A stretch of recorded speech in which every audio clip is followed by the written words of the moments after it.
Estamos de volta para mais um bloco de entrevista. Eu quero chamar a sua atenção, porque essa entrevista aqui ela é muito importante. Gente, olha só.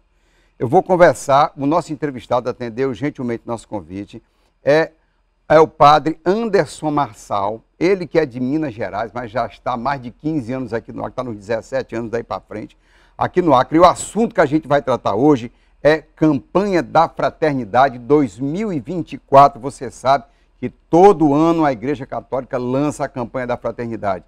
E essa campanha não é da Igreja Católica, essa campanha é de todos, é de toda a sociedade, é do mundo, na verdade. E é muito importante o tema aqui. Presta atenção aí, por favor. A Diocese de Rio Branco oficializou a Campanha da Fraternidade 2024 na quarta-feira agora, né? Hoje é sexta, antes de ontem. O tema deste ano é Fraternidade e Amizade Social. E o lema é Vós sois todos irmãos e irmãs. Fundamentado aqui em Mateus 23, capítulo 23, versículo 8. O lançamento foi na sede da entidade em Brasília. Em Rio Branco, o bispo da Diocese, Dom Joaquim Pertinez Fernandes, esteve na abertura e enfatizou que esta campanha ocorre apenas no Brasil, olha só, e que neste ano será mais social que nas edições anteriores. Essa é a campanha.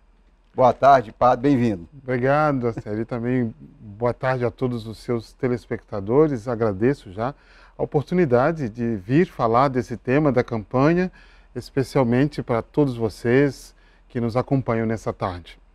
Padre, esse tema da campanha, aliás, os temas, eles são muito atuais, né?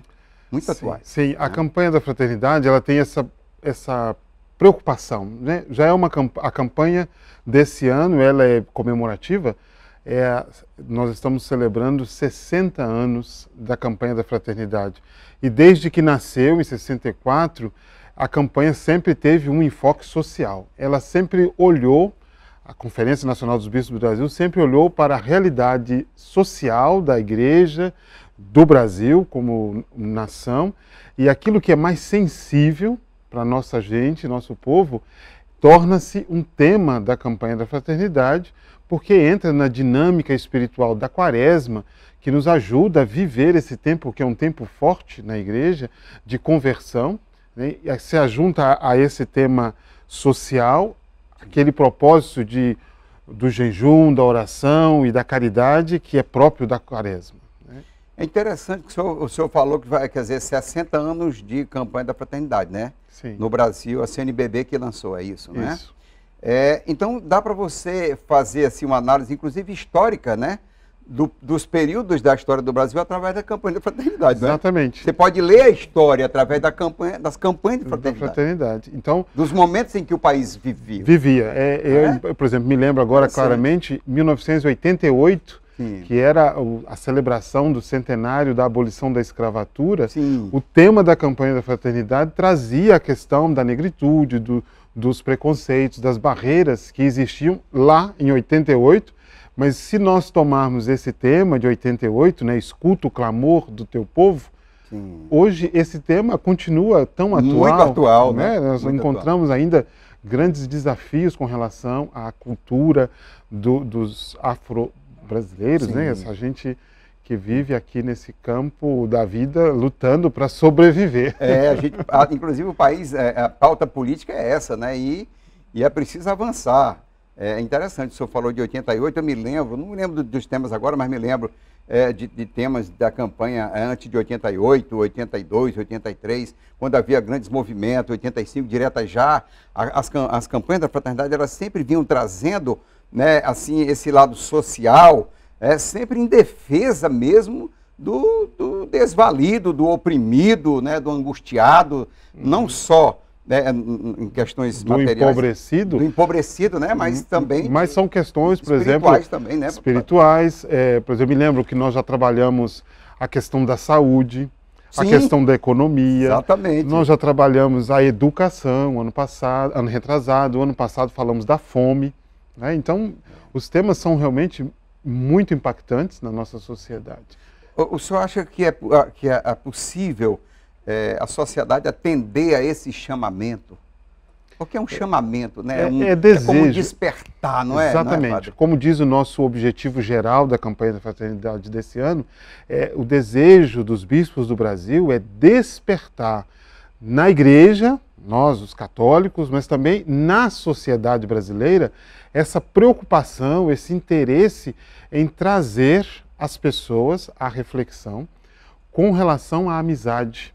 A amizade social como um remédio para esse tempo em que estamos vivendo de polarização, sim, de conflitos. Quer dizer, os grupos de WhatsApp são um sintoma, né, dessa grande, sim, rivalidade que se instaurou, essa ideia de que o outro é o inimigo a ser destruído, né? Então isso, a fake news que bombardeou aí as campanhas políticas.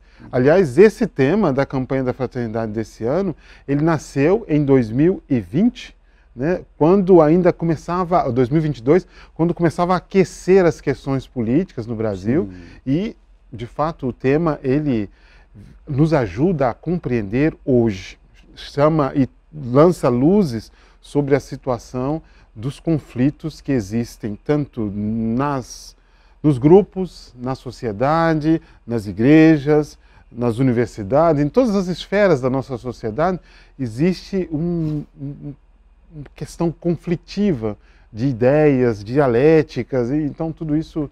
o espaço de diálogo, ele parece que diminuiu ou se acabou. Exatamente. Então a campanha parece que tem esse objetivo de, gente, vamos abrir um espaço aqui de amor, de conversa, porque a igreja, numa campanha dessa, é um farol, né padre? É um farol para a sociedade, né? Além da iluminação bíblica, né, por exemplo, Mateus 23:8, vós sois todos irmãos e irmãs, né, que é um lembrete. Não podemos esquecer que somos todos irmãos e irmãs, feitos à imagem e semelhança de Deus, mas uma outra iluminação é o magistério, é o ensinamento do Papa Francisco. O Papa Francisco escreveu uma encíclica, um documento chamado Fratelli Tutti, que ele quer lembrar à humanidade em conflito que nós somos irmãos e irmãs. E ele apresenta a fraternidade social como um conceito que ele acredita ser o remédio para a nossa humanidade. Para esse tempo tão difícil, tão né, difícil. Padre? A gente vê tanta guerra. O senhor, claro, tem mais de 15 anos de padre, né? Tenho 13. 13 anos de padre? 13 anos. Então tem muita experiência. A gente vive nesse tempo, pessoas com muita depressão. Sim. A gente vê um número assim acentuado de suicídio que a imprensa eticamente não divulga, não é? Sim. Como é que o senhor vê a sociedade de hoje, padre? Essa sociedade tem cura, tem salvação, porque ela é tão egoísta, né? Muitas vezes assim, mal educada em muitos aspectos. Como é que o senhor vê, na sua vivência que o senhor tem com as pessoas, é possível ainda construir um mundo melhor? Talvez eu esteja sendo pessimista, viu? Me perdoe. A esperança tem que permanecer, né? De fato, e olhando a nossa humanidade, a sociedade, as pessoas, né? Nós vivemos num tempo onde as pessoas estão adoecidas, né? Um adoecimento social. E acho que o grande catalisador dessa crise, né, foi a pandemia. Nós não estávamos preparados para aquilo que foi a pandemia. Eu acho que nem os mais pessimistas podiam imaginar uma situação como aquela em que nós vivemos mundialmente, né, uma pandemia. Então, o isolamento obrigatório para sobreviver, isso foi algo que ninguém estava preparado. E isso trouxe consequências. Houve um adoecimento, estamos vivendo. O ano passado, eu participei de uma entrevista com os estudantes de psicologia e de jornalismo da Universidade Federal do Acre e constatamos que esse adoecimento na sociedade tem atingido de modo muito impactante nossos jovens e adolescentes. Né? Então, a procura de entorpecentes, das atividades radicais, o suicídio, a violência também, né? Os jovens procurando, por exemplo, grupos criminosos para ter uma identidade. Exatamente. Isso formando pequenos guetos violentos e que estão dispostos a combater o outro gueto como se o outro fosse um inimigo. É sintoma desse adoecimento, que não é simplesmente uma questão patológica, mas é uma questão psicológica, né? Um adoecimento psíquico na nossa sociedade, especialmente na juventude. A campanha, quais são as fases da campanha, por favor, padre? A campanha, ela lançada na quarta-feira de cinzas, vai durar aí os 40 dias desse tempo que nós chamamos de quaresma, vai permear todas as atividades da igreja, mas também aberta, como esse espaço que você gentilmente nos cedeu, quer entrar nessas esferas de reflexão, de informação para trabalhar. Nós seguimos uma metodologia já clássica, né, que é o ver, julgar e o agir. Ver a realidade, como nós estamos vendo, né, os sintomas, o que nos incomoda nessa sociedade, por que de tanta violência, por que essa agressividade nos grupos, no convívio familiar, na polarização na política, enfim, nós olhamos isso e isso nos sensibiliza. Nós iluminamos essa situação com a palavra de Deus. Então, nós buscamos na Bíblia uma inspiração. Por exemplo, todos nós conhecemos aquele fato do livro do Gênesis, né? Caim e Abel, né? Sim, Deus pergunta, onde está teu irmão? Eu não sei, eu não sou guarda dele. Então, quer dizer, nós estamos vendo uma síndrome do Caim, né? Quer dizer, matar o outro porque o outro é um inimigo. De onde vem isso? Então, depois o Evangelho vai nos lembrar que nós somos todos irmãos e irmãs. Né? O senhor me fez lembrar, padre, um cântico da Igreja Católica que marcou minha vida quando eu era menino. Né? Quando eu era criança, que às vezes eu sou de uma família evangélica por parte de mãe e católica por parte de pai. A gente sempre conviveu muito bem. Bem acriano. Muito, bem acriano, padre. E aí eu ia para a escola dominical com a minha mãe e tal, e às vezes a gente ia na frente. Quando eu passava na frente da Igreja Católica, tocava um hino, uma canção que marcou a minha vida, que a letra é extraordinária, aquele eu vim para que todos tenham vida plenamente. E é um tema, é um canto da campanha da fraternidade, né? Eu me lembrei aqui, eu digo, nossa, aquele hino tem a ver com a campanha da fraternidade, somos irmãos e tal. Onde está o teu irmão, né? Eu estou sofrendo nele, eu estou morrendo nele, então é o olhar para o outro, né? Outro, com amor, com misericórdia, né, pai? Compaixão, até porque dentro de iluminar esse tema da campanha, nós vamos recordar também de Jesus que nos deu um mandamento totalmente novo, né? Amar a Deus sobre todas as coisas e ao próximo como a si mesmo. Em outra passagem, Jesus diz, vocês precisam amar, né? Amar uns aos outros.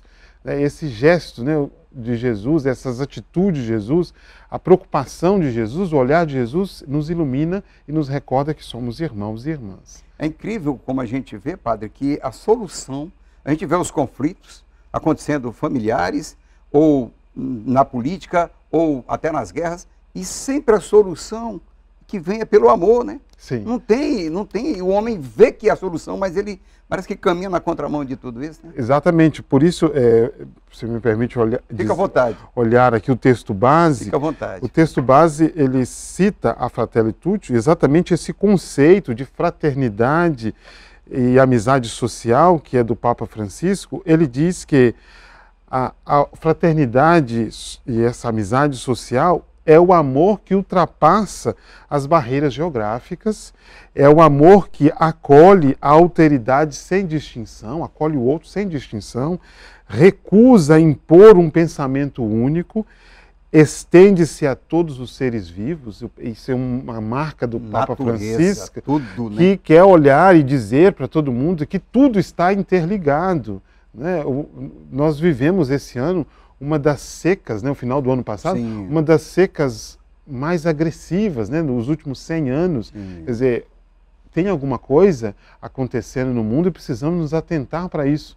Quer dizer, a natureza está clamando e o homem está no centro dessa situação. Precisamos encontrar soluções sustentáveis para o desenvolvimento sem agressão. Essa fraternidade social supõe também o rompimento do isolamento e do egoísmo. Ela transcende os círculos íntimos e se amplia. O Papa Francisco fala muitas vezes nos seus discursos de construir pontes ao invés de muros, né? Então, esse pensamento ele é muito pertinente do Papa Francisco. Padre Anderson, muito obrigado pela sua vinda aqui ao Gazeta Entrevista, uma entrevista maravilhosa. Eu que agradeço a oportunidade e convido vocês que estão nos acompanhando nesse programa, nessa tarde aqui, procure se inteirar desse tema da campanha. Ele não é exclusivo para nós, os católicos, ele é para a sociedade, ele é pertinente. Então, procure na internet as fontes que vão trabalhar esse tema. Ele é muito útil para a escola, para a educação, né, para as escolas dominicais. O trânsito, o nosso trânsito de Rio Branco, pelo amor de Deus, a campanha é para o trânsito. O pessoal do Detran, do RB Trans, abracem a campanha da fraternidade para melhorar o nosso trânsito. Exatamente. Então, ele ultrapassa barreiras geográficas, ideológicas, políticas e religiosas. Então, muito obrigado. Deus abençoe você, sua família, sua equipe e a você e sua casa. Obrigado. O espaço sempre está aberto. Obrigado. Tá? Gente, ficamos por aqui com as entrevistas. Bom final de semana. Fraternidade e amor. Somos todos irmãos e irmãs. Olha que Jesus é maravilhoso. Ver água. Opa, essa é a nossa água aqui, ó.